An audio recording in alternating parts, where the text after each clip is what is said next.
I got two coaches from each conference that I believe has to win now, or else that this is their job. That is on the line.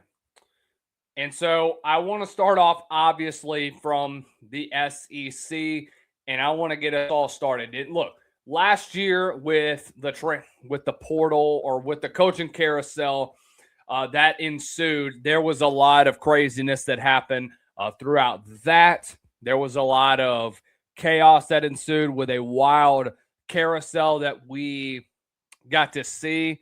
But I do believe that there is a lot that is to come over the next few weeks. So let's start off with two coaches that I believe are going to be on the seat throughout this year. And this is basically do or die for them in 2026. Starting off with Shane Beamer.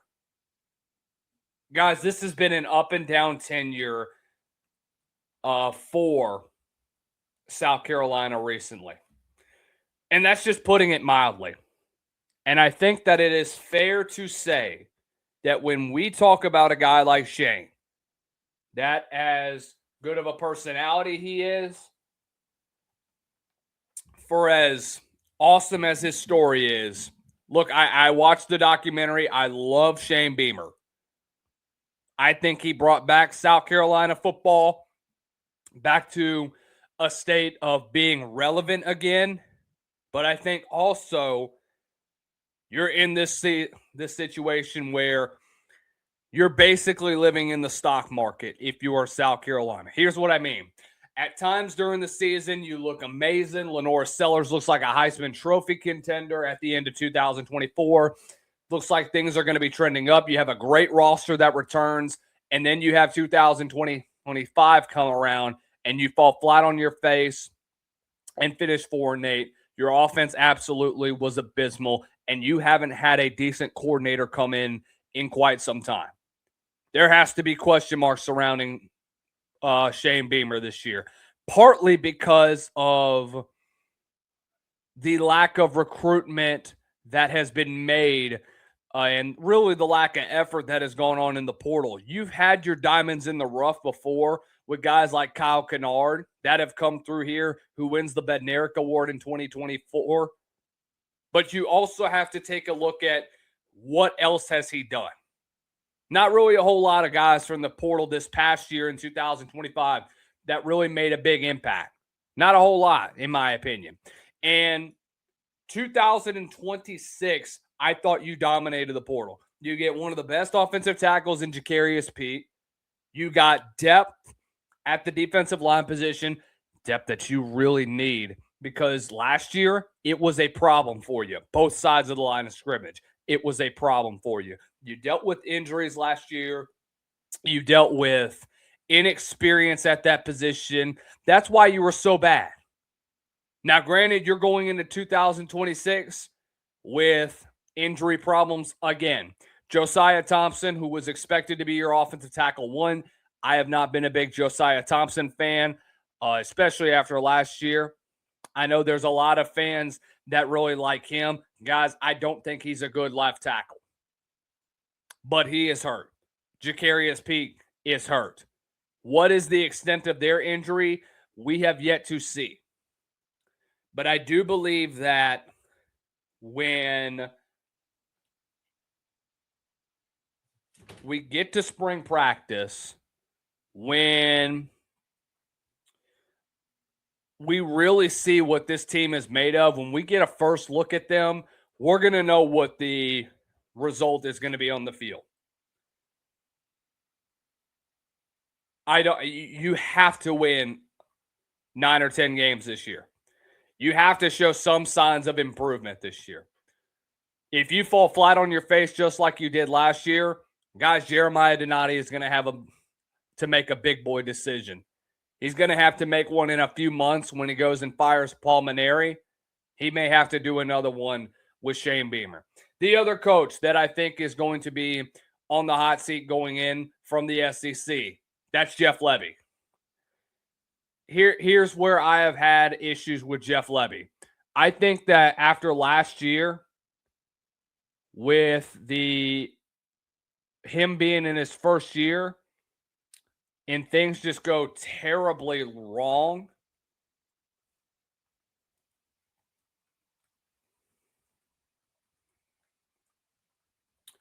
Guys, 2020-25, I don't think people expected the start that Mississippi State got off to. But after that amazing start, that is when things started to go off the rails. Your defense has consistently been one of the worst in the SEC. The fact that you didn't fire Coleman Hutzler after 2025 was completely asinine to me. Completely ridiculous. The fact that you didn't make a move then and there just tells me that that was just lazy. Just downright lazy, guys. You have got to go make a move. And you did that. You got Zach Arnett, your former head coach and former defensive coordinator. Guys, Arnett, whenever he was with Mike Leach, they were one of the best in the SEC. They were. They had success from a defensive standpoint for a very long time. 2022, in my opinion, was the peak of that.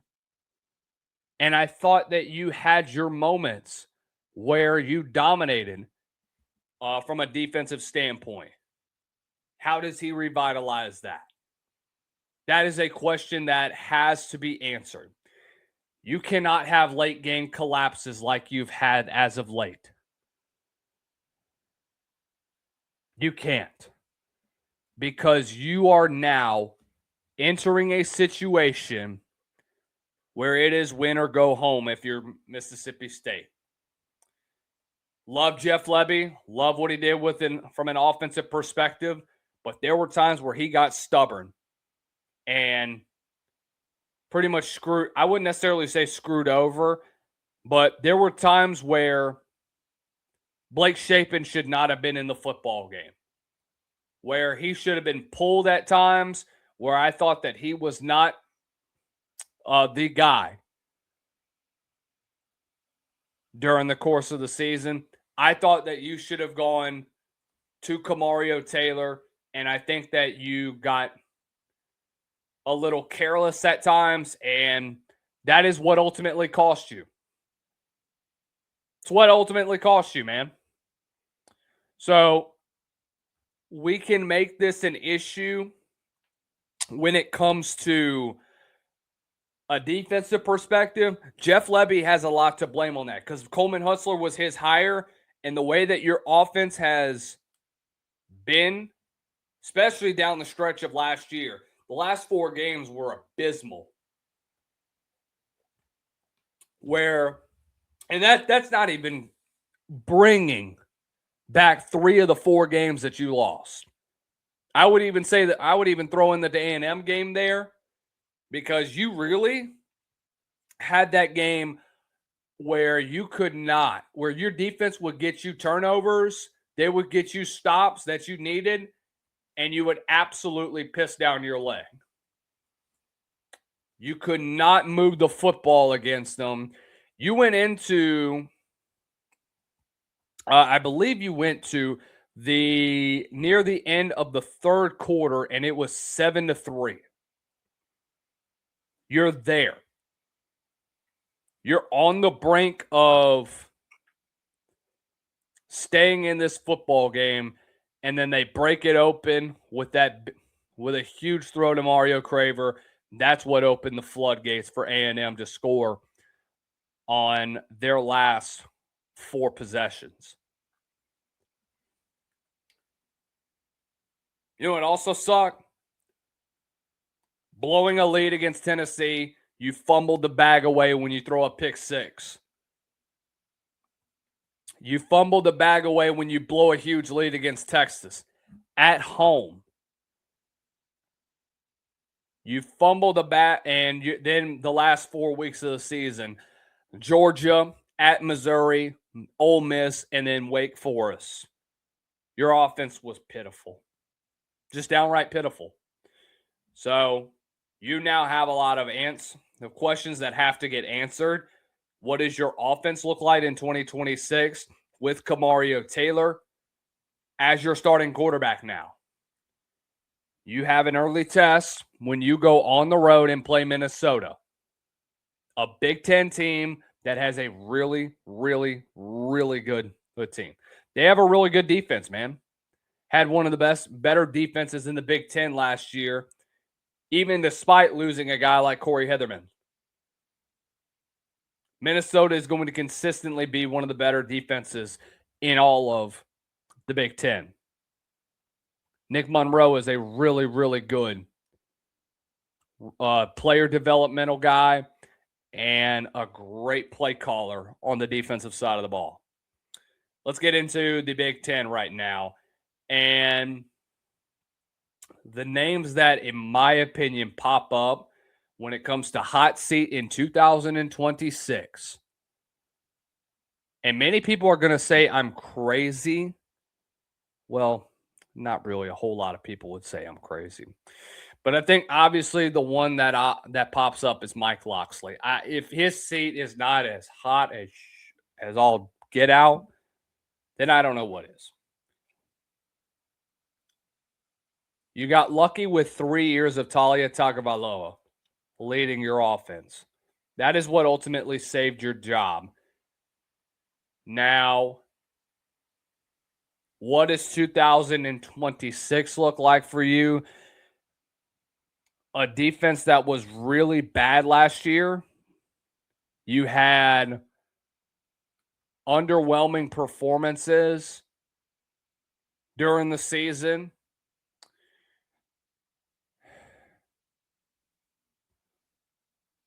There would be times where I felt like you had no pep in your step, where your defense was just gassed. I mean, gassed down the stretch of the year. Go look at that Michigan game. Go look at Indiana. Go look at Rutgers. Go look at Michigan State. Games like that are definers from the amount of guys that you lost from the last 2 years. Guys that have transferred out. 2026, it's D-Day, man. You get to go to UConn. You play Virginia Tech and Illinois at home. At Nebraska, at Ohio State, at USC is a really rough stretch. They finished with a losing season this year. I think that it's over with for the Mike Locksley era. I really believe that. And look, I thought he should have been fired long ago. Really back in right before Talia took over. But I am not the one that's making the decisions. He strikes gold with him coming in.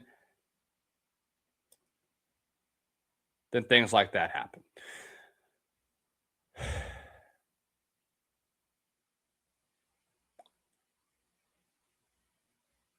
I would also say that Luke Fickell is on this list. Part of me didn't want to put him on the list because of the huge extension that he has.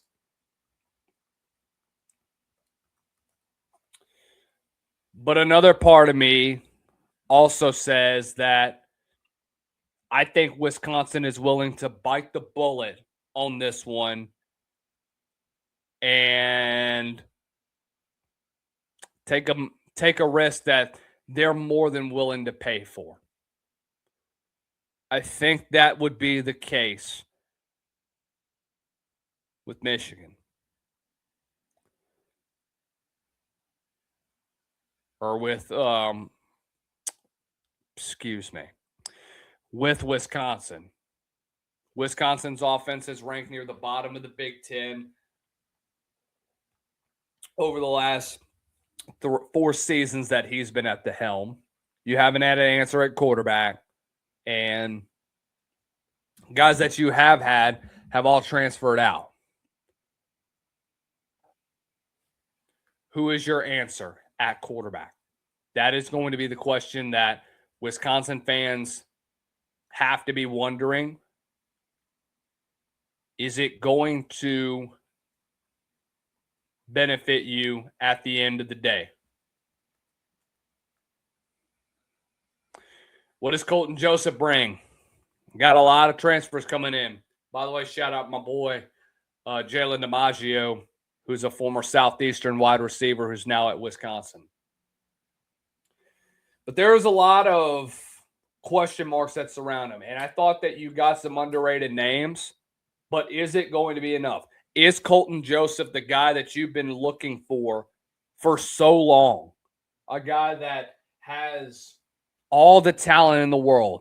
A guy that I think can take over the Big Ten as a dual threat quarterback. Is he going to be able to do it in 1 year and turn around the legacy of Wisconsin quarterbacks? I don't know just yet. You're gonna not agree with my Big 12 head coaching rankings. And I know we have some Big 12 fans in here. Hey, West Virginia fans, if you're in the chat, say hello or whatever y'all do. But guys, we got to get real about the Big 12. I wouldn't necessarily say that there is a lot of names that could be on the hot seat, but obviously there's two that come to mind. The first one is obvious, and it's a guy that should have been fired a very long time ago. That's Dave Aranda. Thought he got off the hook with last year.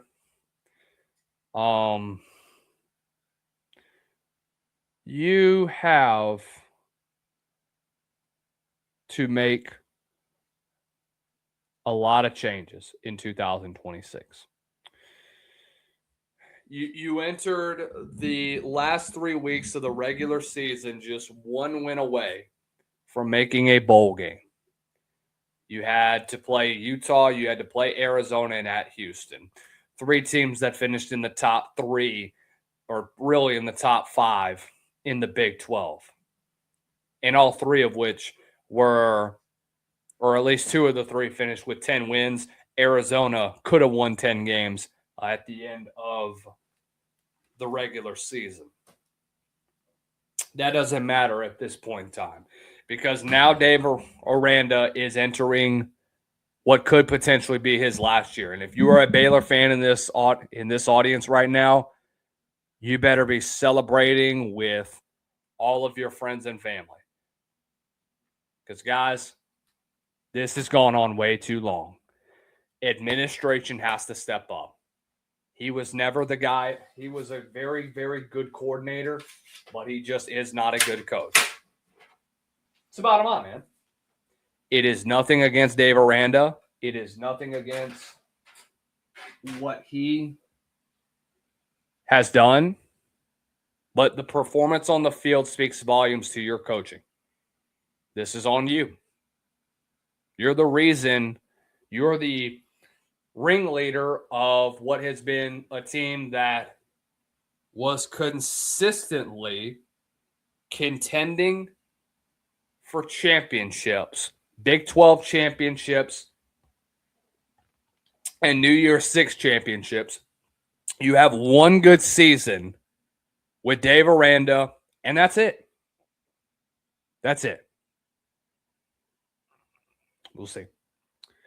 Let me get to a comment real fast. Adam Ritter 3755 says, can Carolina afford to fire Beamer if we let go of Paris and or Paul?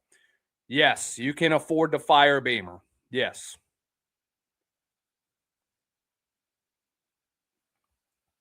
You can fire all of the likelihood of firing is going to go in this rank. Number 1 is going to be Paul Mainieri. I think number 2 is Lamont Paris. Number 3 is Shane Beamer. But don't be surprised if 3 and 2 will flip-flop depending on the month and depending on the year. Just saying. Baylor is going into 2026 with a lot on their mind. DJ Lagway comes in. How does he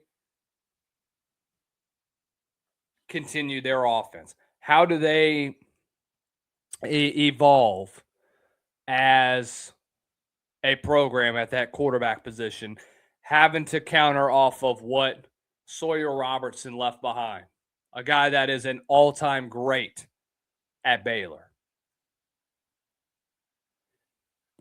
It's hard. Guy like DJ Lagway that has had his struggles. Last year was a really bad year for him.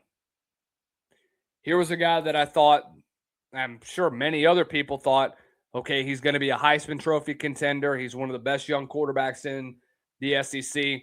Guess what happens? In a horrible system, in a horrible situation, his head coach gets fired, and he enters the portal.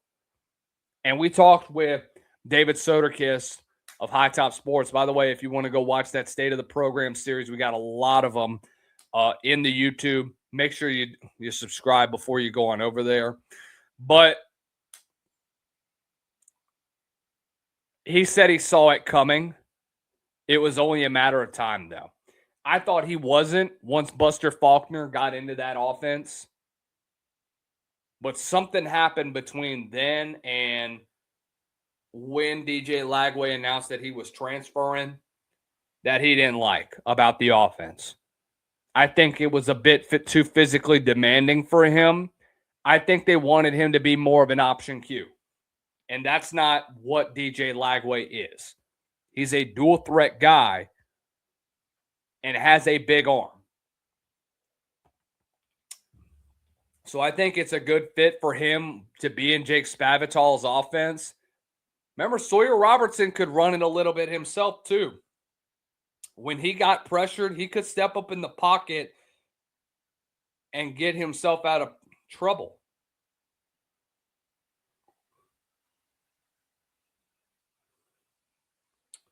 So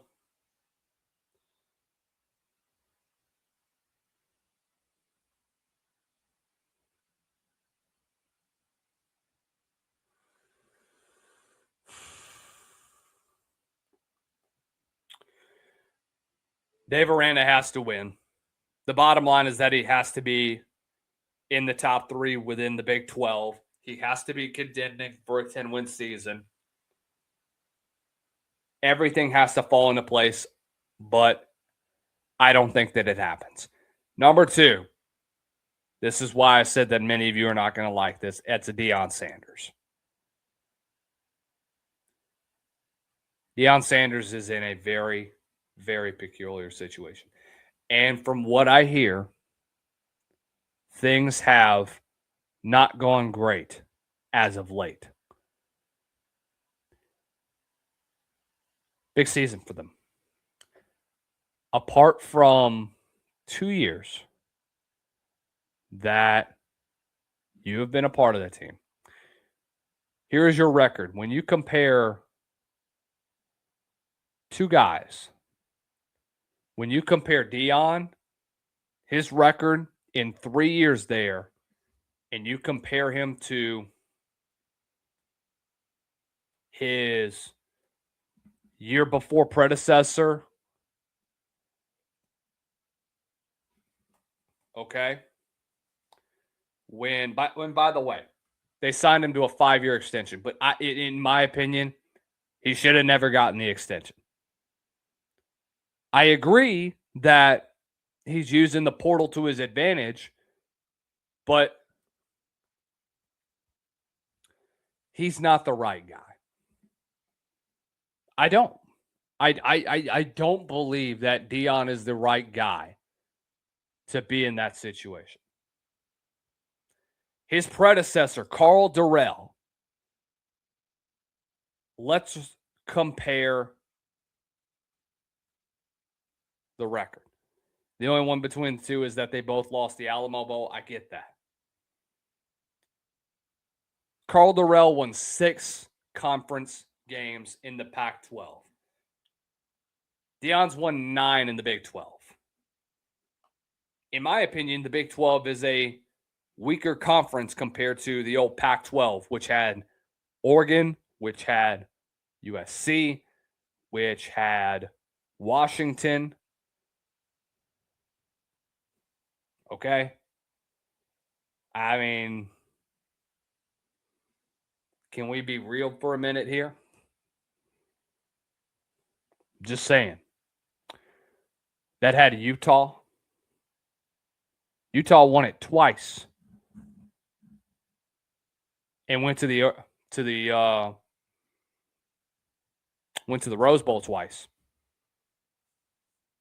Deion has 3 conference or has 9 conference wins. Well, really 10 conference wins between 2023 and 2025. His predecessor had 6 in 3 seasons. Deion's had 3 full seasons. Karl Dorrell had just 2.5. Really, if you count it, he really only had 2 full seasons. If you talk about 2020 as a whole, and then half of 2022 whenever he got fired after the 0-5 start. Karl Dorrell had 1 full season under his belt. Think about how wacky that is. That Karl Dorrell, in all honesty, has only 2 full seasons under his belt, and he has 6 conference wins compared to Deion, who's been there for 3 full seasons. He's got 9. I get that you have a young roster, guys. I think you have another 4-8 season this year. If there weren't questions already about this roster and about what he's done, they better continue. They better start raising these questions this year. I think that Colorado struggles this year. I think they finished 4-8 or 5-7. In my opinion, I like Julian Lewis. I think he's got a hell of a future at quarterback, but I don't think he's in the right system. That's why I am right there in saying that Deion should be on the hot seat list in 2026. I get that he has the extension. Could Colorado bite the bullet and say, I think we pulled the trigger a little early, recognizing what has happened over the last 2 years, really over the 3 of the last 4 years. You've had one good roster. Oh, and by the way, your defense has always been horrible since Deion's been in Boulder. Let's not forget all that. Do you expect things to change? I don't. I don't. If you really, really think that they're going to change just like that, you got another thing coming, bro. You had Charles Kelly as your defensive coordinator, and you kind of screwed him over because you didn't have the personnel in your building to get back to being relevant. Robert Livingston's gone, man. He's at Denver right now.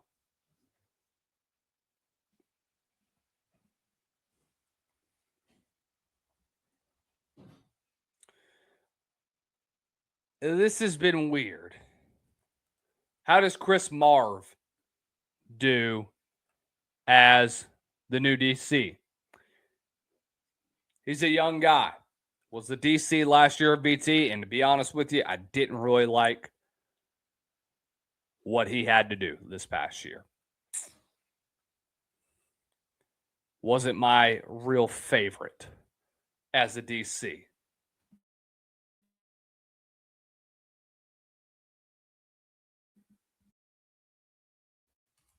That this is still going to be a struggling defense. The Warren Sapp situation was weird. You're paying a guy $150,000 as a GA, I believe.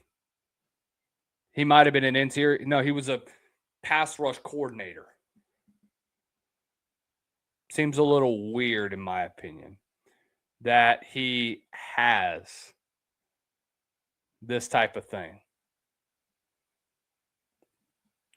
Am I crazy to say that? Mm-hmm. Could be. What do I know? The bottom line is that Colorado has to win this year. But if they don't, Deion may be unemployed by the time we get back to reality in 2027. Let's go to the ACC. Starting off with Bill Belichick. Guys, I don't understand why Bill Belichick wanted to put himself in this situation.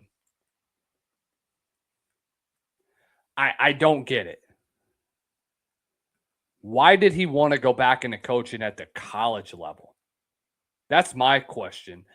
Whose ass did he want to, apart from his girlfriend, whose ass, or really, who kissed his ass to go and take this head coaching job? That is what I want to know. Because I'll be honest with you, this makes no sense. Makes no sense for him to be back at the collegiate level. Really, to be back in coaching as a whole.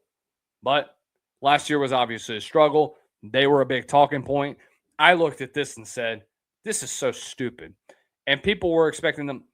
Nobody really gave them high expectations. And I pretty much knew that they were going to be a disaster. And they were. Right in front of our eyes, it was a freaking train wreck in Raleigh. I have a guy that I know that covers the team there, and he pretty much said the same thing. It was surreal being there, and it was surreal being around that environment with a coach of that type of aura, but it was chaotic at times, guys. It really was. Can't say that I'm not all that surprised of what we saw, but I do believe, though, that Bill is going to be granted the extra year to develop the team, but I'm not the one that's going to be able to answer that question. You still got a tough game, tough stretch. You play three teams that I think will be in the top 15 with North Carolina, with Miami, with Louisville, and with Notre Dame. The good part about it is that all three of those games are at home.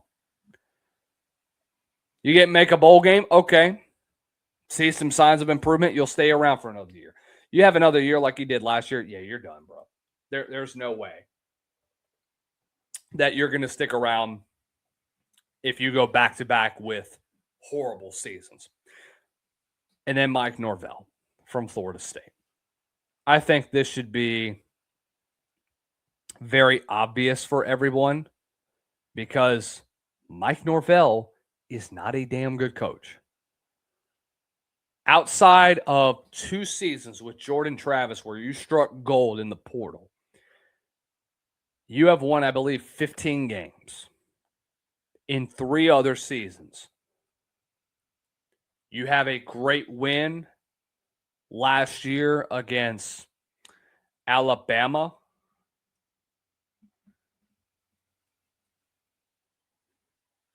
Yeah, 15 wins in, I believe, four other seasons aside from that. You get to number 7 in the nation. You lose to Virginia. You get embarrassed by Miami. You blow it against Pitt. You blow it against Stanford. Your offense was on top of college football for 3 weeks. And then it all came tumbling down after you lost to Virginia on Thursday. Mike Norvell's ass is very hot. It is win now or you can kiss it goodbye. And to be honest with you, there is no hope for him. This is it. Consider it a done deal. Mike Norvell is of the Florida State Seminoles. Recruiting has been lackluster. Defense has been abysmal over the last 2 years. You've been getting out physical the last 2 seasons at the line of scrimmage. And that's an indicator of things have really gone wrong at Florida State. Because every time you think of Florida State, you think of great aura. Guys that came through there with a type of swagger about them. That's not there right now in Tallahassee. That swagger is not there. And if you and I are being real, I don't think it will come back if Mike Norvell continues to be the head coach.